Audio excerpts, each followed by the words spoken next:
دەگەن لە دین لایەنداوەیە نەگە لە دینیان لایەندا من پێم وایە هەدینیان نییە هەدینیان نییە ئەوە دین نییە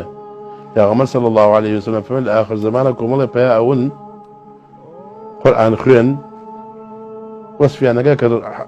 نیشانەکەیان چییە فەرمووی قورئان لەگەڵ دینیان ناڕاتە خوار ئەفەرمێ ئەو کۆڕ و کۆمەڵە قەسەم بەو کەسە نەفسی ئەم محەممەدە بەدەسە ئەگەر من لەو عەسرا بوایەم ئەو قەومی عاد و سەمودی بەکوشتن جا کە کەسێک پێغەمبەریان بکوژە موسڵمان نییە ئەو جەماعەتە ئەو جەماعەتن کە خۆ پێغەمبەر بە درۆ ئەخەن کە مسلمان بەڕاز نازانن بڕۆ سەری کتێبەکانیان بکە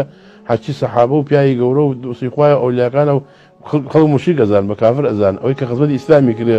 ئەم دینی ئیسلامێ هێناوە پشت بە ساگەیە دەستی ئێمەوان و کافری ئەزان عولەما گەورەکان مەزهەبە گەورەکان پیاو چاکەکان کە قسەکەن ئەڵێ قسە باسی مناڵەیەکەن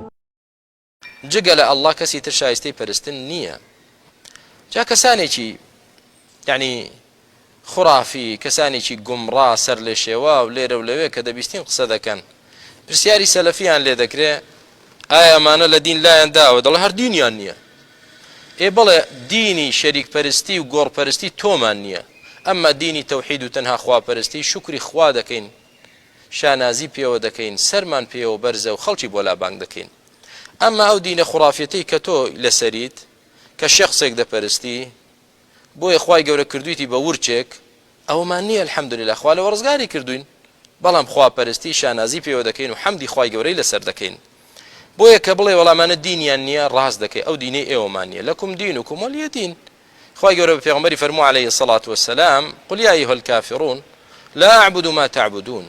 ئەوەی ئێوە دەیپەرستن ڕاست دەکەی بەخوای ئێمە ئەومان نییە ئێمە ئەو شتانە ناپەرستین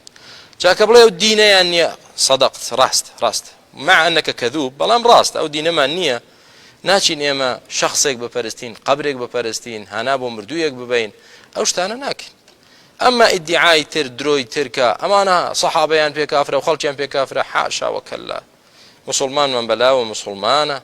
و هیچ کاتێک مسلمان بە کافر نازانین ئەگەر تووشی کوفریش بێت تا ئیقامەی حوجەی لەسەر نەکرێ ناڵێن کافرە